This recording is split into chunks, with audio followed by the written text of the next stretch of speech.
Hello students, कैसे हैं आप सभी लोग। मैं हूं Puja Singh and welcome back to my channel accounting master class. And इस समय हम डिस्कस कर रहे हैं डिटेल में अबाउट सिक्योरिटीज के बारे में, अबाउट इन्वेस्टमेंट मैनेजमेंट। एंड इस सीरीज में आज मेरा 14th लेक्चर वीडियो है। 13 लेक्चर वीडियो ऑलरेडी अपलोड कर चुकी हूं इस सीरीज में and this is my 14th lecture video. And इस समय हम पढ़ रहे हैं अबाउट प्राइमरी मार्केट। ठीक है, तो चलिए एक बार शॉर्ट में बताते हैं कि ये जो टॉपिक हम लोग पढ़ रहे हैं प्राइमरी मार्केट, इसमें हम क्या क्या पढ़ चुके हैं एंड आज के लेक्चर में हम क्या पढ़ने वाले हैं। तो ये जो चैप्टर हम पढ़ रहे हैं जिसमें हम डिटेल में पढ़ रहे हैं अबाउट प्राइमरी मार्केट, इसमें मैं आपको डिटेल में बता चुकी हूं about capital market. Capital market क्या है, प्राइमरी सेकेंडरी मार्केट क्या होता है, क्या डिफरेंस है। ठीक है, and new issue market, IPO, ये सब हमने डिटेल में समझा। प्राइमरी एंड सेकेंडरी मार्केट के बीच में रिलेशनशिप, प्राइमरी जो मार्केट है उसका फंक्शन क्या है और कौन कौन सी पार्टीज इन्वॉल्व हैं प्राइमरी मार्केट में। तो हमने देखा बहुत सारी पार्टीज, और इन पार्टीज के बारे में हमने डिटेल में पिछले लेक्चर वीडियो में पढ़ा था। हमने लीड मैनेजर कौन होता है, registrar to the issue, underwriter, banker to the issue, advertising agency, financial institution, government and statutory agencies, इन सब के बारे में बहुत डिटेल में मैंने पिछले लेक्चर वीडियो में आपको बताया था। एंड आज के लेक्चर में हम इसके आगे पढ़ेंगे। आज मैं आपको बताऊंगी प्लेसमेंट टू द इशू, यानी जब आईपीओ मार्केट में आता है, जब न्यू इशू आता है मार्केट में, तो वो किस तरीके से मार्केट में प्लेस किया जा सकता है। तो 5 तरीके हैं। इन पांचों जो तरीके हैं इनके बारे में डिटेल में हम आज के लेक्चर में पढ़ेंगे। तो जब आईपीओ आता है, ठीक है, जब कोई न्यू इशू आता है मार्केट में, तो वो थ्रू प्रोस्पेक्टस आ सकता है, bought out deal, private placement, right issue and book building. ये 5 तरीके हो सकते हैं। तो इनके बारे में हम डिटेल में पढ़ेंगे आज के लेक्चर में। ठीक है, एंड ये काफी इंपॉर्टेंट टॉपिक है, तो ध्यान से एंड तक लेक्चर को जरूर देखिएगा। और एक बात और है कि मैं शॉर्ट में थोड़ा सा बता दूं कि ये जो मैंने सीरीज स्टार्ट की है जिसमें हम डिटेल में पढ़े हैं about security market, about investment management की सीरीज है, इसमें मैं आपको कौन कौन से टॉपिक कवर करा चुकी हूँ, पढ़ा चुकी हूँ, वो भी थोड़ा सा आइडिया दे देती हूँ। इसमें मैं आपको डिटेल में इन्वेस्टमेंट एंड स्पेकुलेशन पे लेक्चर अपलोड कर चुकी हूँ। इन्वेस्टमेंट स्पेकुलेशन में क्या डिफरेंस है, इन्वेस्टमेंट का प्रोसेस क्या है, ऑब्जेक्टिव क्या है, सिक्योरिटीज क्या होती है, कितने टाइप की होती है, इन्वेस्टमेंट कितने टाइप्स की होती है, सिक्योरिटी कितने टाइप की होती है, ये सब डिटेल में पढ़ा है। Negotiable security, non negotiable security, variable income security, fix income security, and जिसमें ये सारे ही टॉपिक मैं बहुत डिटेल में आपके साथ डिस्कस कर चुकी हूँ। ठीक है, एंड उसके बाद हमने प्राइमरी मार्केट का हमारा चैप्टर शुरू किया है। तो ये सारे जो लेक्चर वीडियो हैं 1 से लेके 11 तक, इन्हें भी जरूर देख लीजिएगा, क्योंकि सीक्वेंस में पढ़ना मैं पहले ही बता चुकी हूँ बहुत जरूरी है, तभी हमारे कॉन्सेप्ट क्लियर होंगे अच्छे से। ठीक है, तो इन लेक्चर वीडियो को भी डिटेल में सेपरेट प्लेलिस्ट बनाई है, इनको जरूर चेकआउट करिएगा। ठीक है, तो चलिए फिर आज का लेक्चर हम स्टार्ट करते हैं।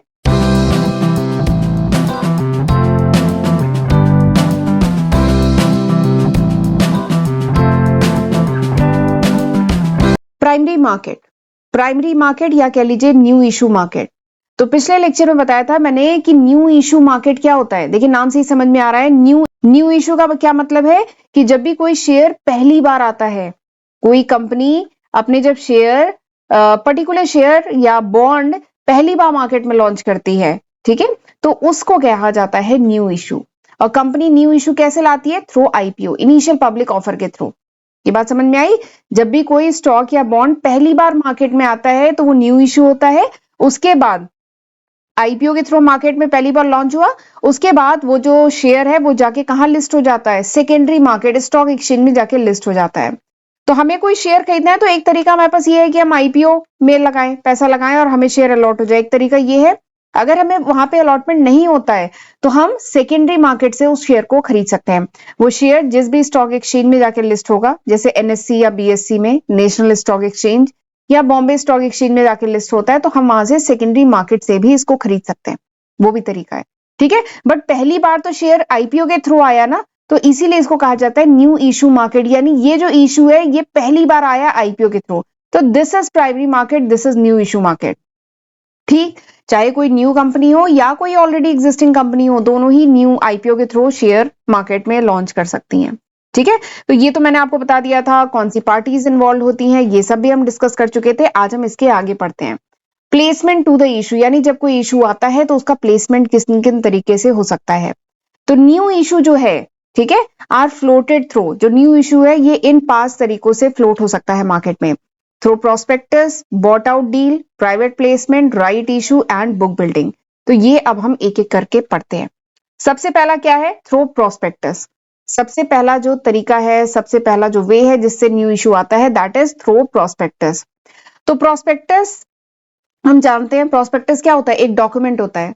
जब आप, एक एग्जांपल देते हैं, जब आप किसी कॉलेज में आपने ग्रेजुएशन या मास्टर्स के अगर आप स्टूडेंट हैं, तो जब आप कॉलेज में एडमिशन लेने के लिए गए होंगे तो आपको पूरे एडमिशन की किट मिली होगी, उसमें फॉर्म वगैरह होंगे और साथ में एक ब्रोशर होगा, प्रोस्पेक्टस जिसको कहेंगे ब्रोशर होगा, उसमें सारी डिटेल होगी ना कॉलेज की, कॉलेज कब स्टैब्लिश हुआ, कॉलेज का मिशन क्या है, विजन क्या है, ठीक है, कॉलेज का पूरा बैकग्राउंड, कॉलेज के बारे में सारी डिटेल होगी ना। तो बस वैसे ही कुछ होता है जब कंपनी आईपीओ लेके आती है मार्केट में, तो वो पहला तरीका क्या हो सकता है कि प्रोस्पेक्टस के थ्रू लॉन्च करे। मतलब प्रोस्पेक्टस एक डॉक्यूमेंट होता है, एक ब्रोशर टाइप का होता है जिसमें डिटेल होता है रिगार्डिंग द कंपनी। अगर कोई इन्वेस्टर किसी कंपनी में पैसा लगाने जा रहा है तो वो चाहेगा ना कंपनी के बारे में सारी इंफॉर्मेशन हो उसे, कंपनी उस पैसे को कहाँ इन्वेस्ट करेगी, कंपनी का रजिस्टर्ड ऑफिस कहाँ है, कंपनी की फैक्ट्रीज कहाँ कहाँ पे है, कंपनी इस पैसे को कहाँ पे लगाएगी, कौन सा प्रोजेक्ट लॉन्च करना है, ठीक है, सारी चीजें, रिस्क फैक्टर क्या क्या है, सब जानना चाहेगी ना। तो उस प्रोस्पेक्टस में सारी डिटेल होती है। तो वही है ऑफर थ्रू प्रोस्पेक्टस। तो प्रोस्पेक्टस डॉक्यूमेंट जो होता है, it provide the detail regarding the company, and इस प्रोस्पेक्टस के थ्रू कंपनी इनवाइट करती है कि जो सब्सक्राइबर है, जो जिन्हें शेयर खरीदना है, वो आए और शेयर को, या कंपनी अगर डिबेंचर लॉन्च किया है तो उसे खरीदे, ठीक है। एंड ये जो प्रोस्पेक्टस है, जब कंपनी ड्राफ्ट करती है इस प्रोस्पेक्टस को, तो ये प्रोस्पेक्टस स्क्रूटनी के लिए स्टॉक एक्सचेंज में भी भेजा जाता है। ये जो कंपनी का आईपीओ आया है, ये आगे चल के स्टॉक एक्सचेंज में लिस्ट होगा ना, एनएससी सेकेंडरी मार्केट, एनएससी या बीएससी में लिस्ट होगा।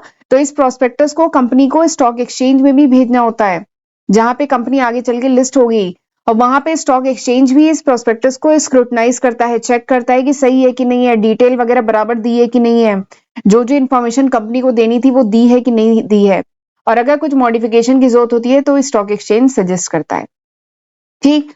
अब ये जो प्रोस्पेक्टस है, इसमें ये सारी इंफॉर्मेशन होती है, जैसे statutory provision for the issue, यानी इशू जब कंपनी आईपीओ लेके आई है तो जो भी लीगल रिक्वायरमेंट है उसकी सारी डिटेल होती है।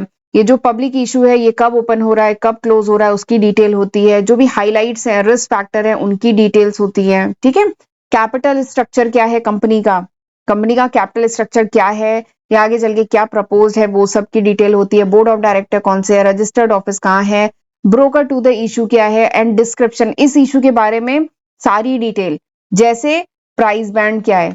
और प्राइस बैंड क्या होता है अभी मैं आपको आगे दिखाऊंगी, आईपीओ का जो एड निकलता है न्यूज़पेपर में ना, उसकी एक कटिंग में अभी आपको आगे दिखाऊंगी, तो वहां पे बताऊंगी प्राइस बैंड।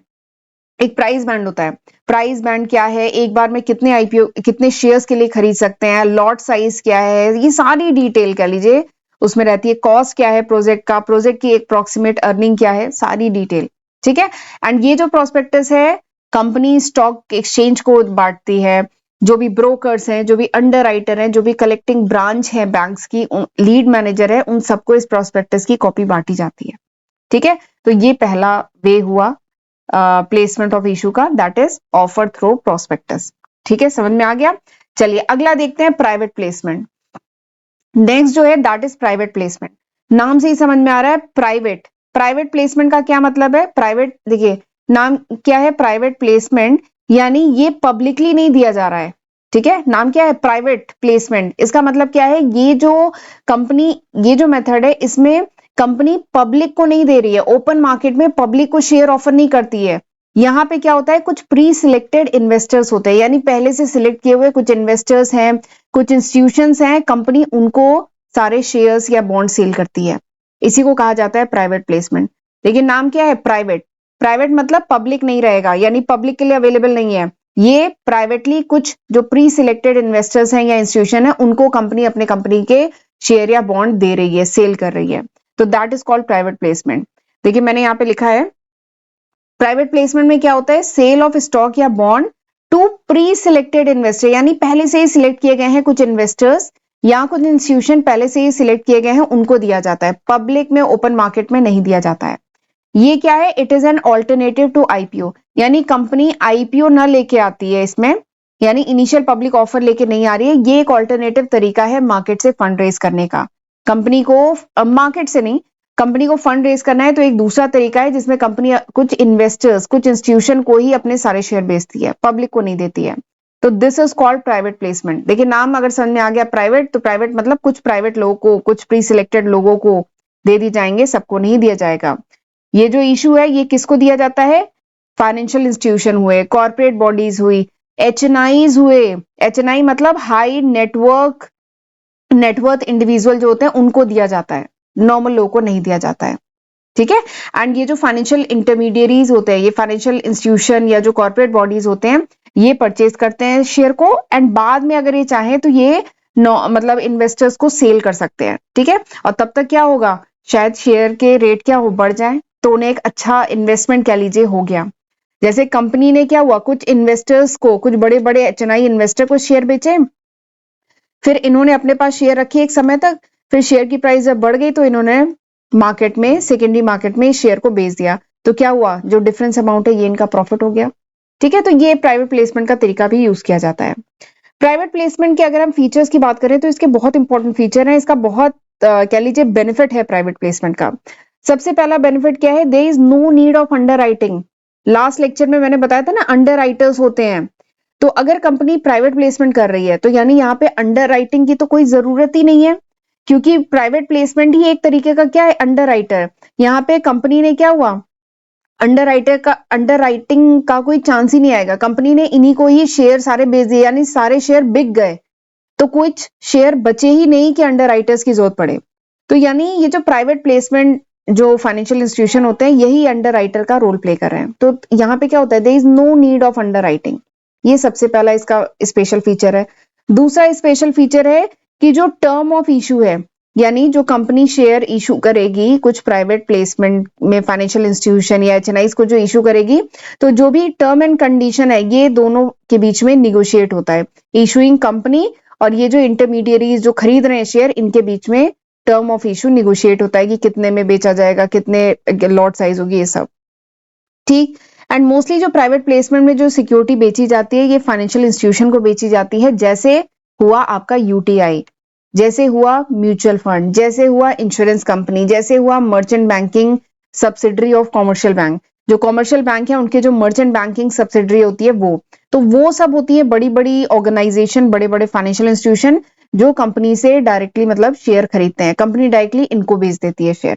ठीक है। तो इसी को कहा जाता है प्राइवेट प्लेसमेंट। कंपनी ने पब्लिक को शेयर नहीं बेचा, कंपनी ने कुछ 3, 4, 5, 6 कुछ बड़ी बड़ी ऑर्गेनाइजेशन को शेयर बेच दिया। ठीक है। तो इसी को कहा जाता है प्राइवेट प्लेसमेंट। ठीक। चलिए अब तीसरा वे देखते हैं। तीसरा क्या है, बॉट आउट डील, या इसको कहा जाता है ऑफर फॉर सेल।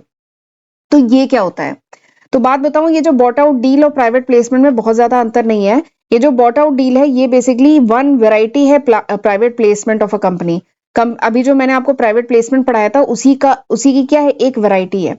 इसमें क्या होता है, इसमें इन्वेस्टमेंट बैंक, ठीक है, ये आपकी कंपनी है, फिर एक इन्वेस्टमेंट बैंक है, ये कमिट करता है कि ये परचेज कर लेगा सारी सिक्योरिटीज। कंपनी जो सारे शेयर इशू कर रही है ना, ये इन्वेस्टमेंट बैंक सारे शेयर खरीद लेगा।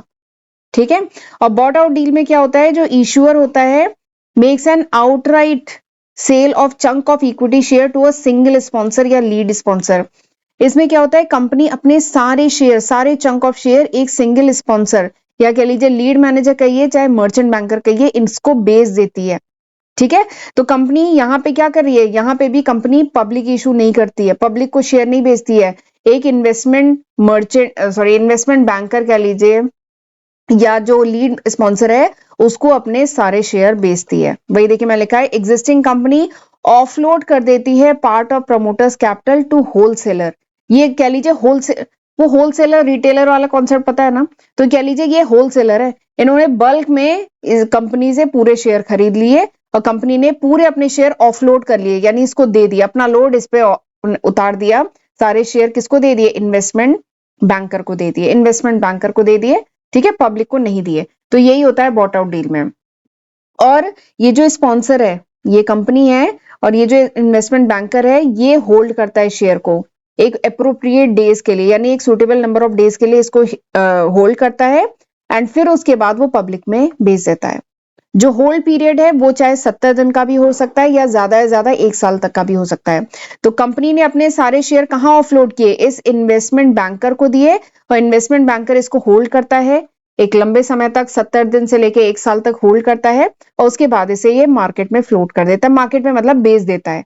ठीक, तो डिफरेंस अमाउंट इसका प्रॉफिट हो गया ना।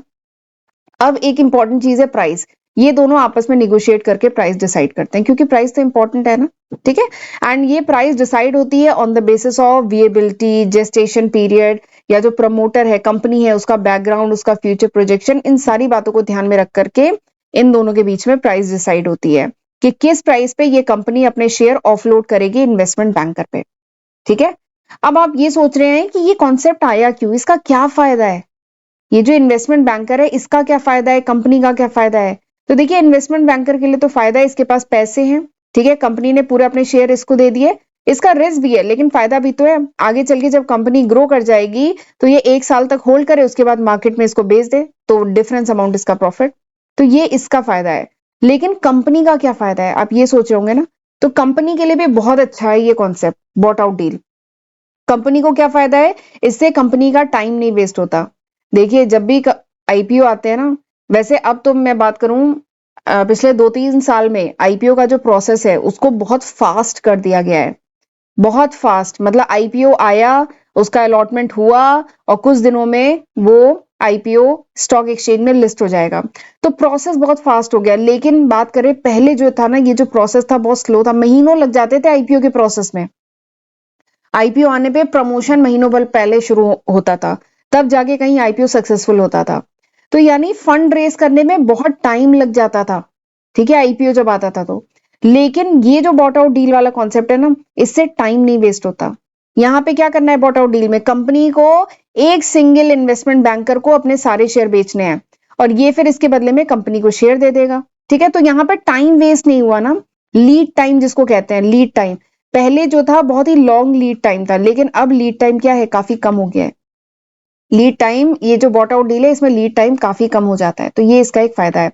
तो जो प्रमोटर है, it realise the fund without any loss of time. ये जो प्रमोटर है ये फंड रियलाइज कर सकता है बहुत जल्दी, without any loss of time, यानी टाइम नहीं वेस्ट होता, जल्दी से ये जो कंपनी है फंड रेज कर सकती है, रियलाइज कर सकती है। लॉन्ग लीड टाइम नहीं होता है, बहुत जल्दी पैसा मिल जाता है।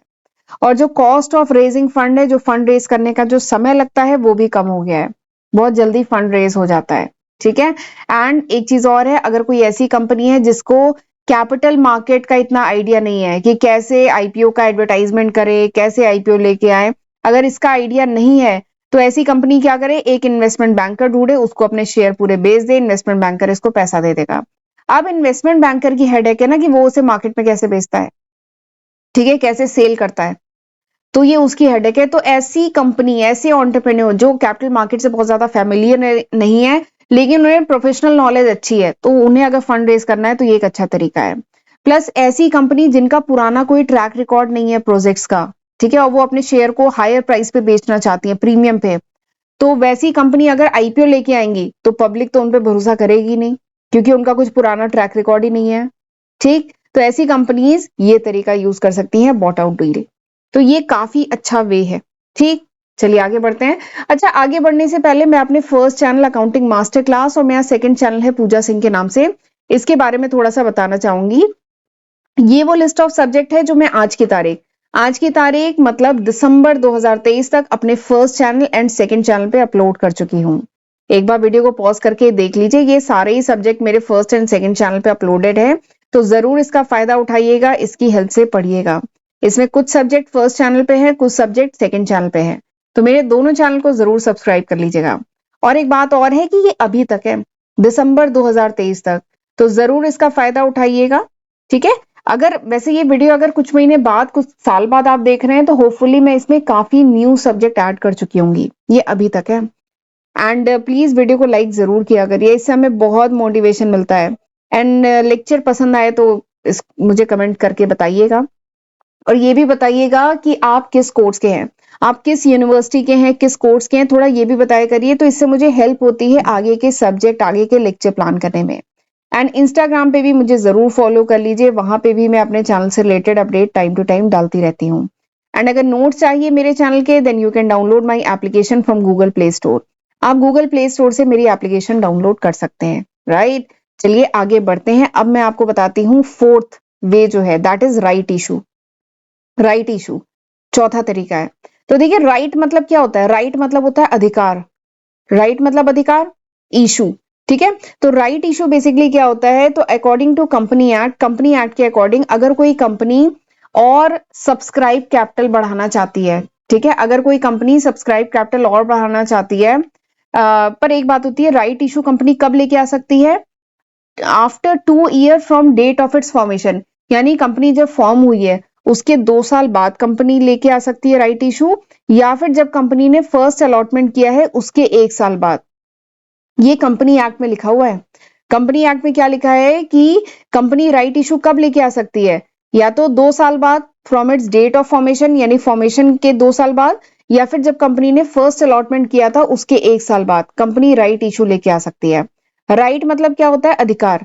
तो इसमें कंपनी क्या अधिकार देती है? इसमें कंपनी अपने जो ऑलरेडी एग्जिस्टिंग शेयर होल्डर है उन्हें ये अधिकार देती है कि उनके पास जितने शेयर हैं उसके प्रपोर्शन में उन्हें और शेयर दिए जाएंगे। वो अगर और शेयर खरीदना चाहते हैं तो पहले उनको दिया जाएगा, ठीक है। वही देखिए लिखा है, should offer share at first to the existing shareholder, यानी कंपनी अगर शेयर फिर से लेके आई है तो पहले एग्जिस्टिंग शेयर होल्डर को दिया जाएगा, ठीक है। कैसे दिया जाएगा? In proportion to the share held by them, यानी जितने शेयर वो पहले होल्ड कर रहे थे उसी के प्रपोर्शन में उन्हें और शेयर दिए जाएंगे। तो इसी को कहा जाता है राइट इशू। और एक और चीज है, यहाँ पे कोई लीगल बाइंडिंग नहीं होती है कंपनी पे कि आपको खरीदना ही खरीदना है, कंपनी दोबारा शेयर लेके आई है तो कोई लीगल बाइंडिंग नहीं है। अगर इन्वेस्टर खरीदना चाहता है तो ले सकता है, ठीक है। तो इसमें पहले प्रेफरेंस किसको मिल रही है? एग्जिस्टिंग शेयर होल्डर को। उनको क्या दिया जा रहा है? उनको दिया जा रहा है राइट, उनको दिया जा रहा है अधिकार, इसीलिए इसको कहा जाता है राइट इशू। तो ये चौथा हो गया। अब हम पढ़ते हैं पांचवा और आखिरी। तो लास्ट है बुक बिल्डिंग। बुक बिल्डिंग क्या होती है? ये बहुत इंटरेस्टिंग है। तो बुक बिल्डिंग बेसिकली वो प्रोसेस है जिसमें कंपनी जो है एक प्राइस लेके आती है, प्राइस नहीं प्राइस बैंड कहेंगे, ठीक है। कंपनी देखो जब आईपीओ लेके आती है तो एक प्राइस डिसाइड करनी होती है ना कि ये आईपीओ किस प्राइस पे होगा। तो क्या पता वो कम प्राइस कंपनी चार्ज करे, या क्या पता ज्यादा प्राइस चार्ज कर दे, उसका शेयर ही ना बिके। तो इसलिए ये कॉन्सेप्ट आया था बुक बिल्डिंग। बुक बिल्डिंग के थ्रू कंपनी क्या करती है? डिमांड सप्लाई के बेसिस पे आईपीओ की प्राइस डिसाइड होती है, ठीक है। डिमांड सप्लाई के बेसिस पे प्राइस डिसाइड होती है। तो इसके लिए कंपनी एक फिक्स प्राइस न लेके आके कंपनी क्या लेके आती है? Price band. प्राइस बैंड लेके आती है। इसका मतलब क्या है कि जैसे एग्जांपल बता रही हूँ, ये जो पर्टिकुलर शेयर कंपनी जो आईपीओ लेके आई है, ये 100 रुपए से 120 का ये कंपनी ने प्राइस बैंड तय किया है। तो इसका मतलब क्या है कि अगर मुझे लगता है कि ये कंपनी के शेयर 100 रुपए के होने चाहिए तो मैं 100 रुपए पे बिड लगाऊंगी, बिड। मैं 100 रुपए पे बिड लगाऊंगी। अगर आपको लगता है कि ये कंपनी का शेयर 120 का होना चाहिए तो आप 120 पे बिड लगाएंगे। पर कोई एक्स पर्सन है उसे लगता है नहीं कंपनी के शेयर तो 110 के होने चाहिए, तो फिर मतलब 110 के वर्थ है तो 110 पे बिड लगाएगा। तो ऐसे ही इन्वेस्टर्स बिड लगाते हैं और फिर डिमांड सप्लाई के बेसिस पे उस शेयर की प्राइस डिसाइड होती है और फाइनली उस प्राइस पे शेयर अलॉट किए जाते हैं। ये बात समझ में आई? तो ये जो बुक बिल्डिंग है ये क्या है? ये एक प्रोसेस है जिसके तहत कंपनी प्राइस डिसाइड करती है कि किस प्राइस पे वो आईपीओ आएगा। इसमें क्या होता है, जो आईपीओ के जो अंडर राइटर होते हैं, नॉर्मली जो इन्वेस्टमेंट बैंकर होते हैं, वो डिटरमाइन करते हैं प्राइस, ठीक है। वो कैसे डिसाइड करते हैं? जब different institutional investor, different retail investor जब सबमिट करते हैं अपनी बिड, ये देखिए बिड, जब अपनी बिड सबमिट करते हैं for the price they are willing to pay for certain number of share. यानी अगर मैं इन्वेस्टर हूं, ठीक है, हम सब इन्वेस्टर हैं, हम जब अपनी बिड सबमिट करते हैं कि हमें इस शेयर को इस प्राइस पे, चाहे 110 की या 105 की, इस प्राइस पे हमें खरीदना है, जब हम बिड सबमिट करते हैं तो उसके बेसिस पे प्राइस डिसाइड होती है, ठीक है। और एक बात है, ये जो बिड डिसाइड होती है ये प्राइस बैंड के अंदर ही होनी चाहिए। अगर प्राइस बैंड 100 रुपए से लेके 110 का है तो यानी हम जो बिड लगाएंगे वो 100 से 110 के बीच के लगाएंगे, ठीक है। तो इससे क्या डिटरमाइन होती है? प्राइस, आईपीओ की प्राइस डिसाइड होती है, शेयर की प्राइस डिसाइड होती है, ठीक है। तो इसमें क्या किया जाता है? डिस्कवर किया जाता है प्राइस। उसके लिए बुक बिल्डिंग प्रोसेस, इस प्रोसेस का नाम है बुक बिल्डिंग एंड ये काफी इंपॉर्टेंट है। बुक बिल्डिंग प्रोसेस को यूज किया जाता है जिसमें जनरेट किया जाता है एंड रिकॉर्ड को मेंटेन किया जाता है ठीक है, of investor and demand of the share before underwriter arrive at its issuance price. यानी कंपनी इशू की प्राइस डिसाइड करने से पहले बुक बिल्डिंग मेथड के थ्रू पूरा रिकॉर्ड मेंटेन करती है कि कौन इन्वेस्टर किस प्राइस पे शेयर को खरीदना चाहता है। और ये जो मेथड है ना, काफी पॉपुलर मेथड है, आजकल यही यूज होता है। एंड दिस रिकमेंडेशन, इस मेथड की जो रिकमेंडेशन है, it is given by Malegam committee. इसको मेलिगम कमिटी जो है उसने रिकमेंड किया था। एंड ये सबसे पहले बुक बिल्डिंग का ये जो प्रोसेस है, ये सबसे पहले कैपिटल मार्केट में अक्टूबर 1995 में इंट्रोड्यूस किया गया था।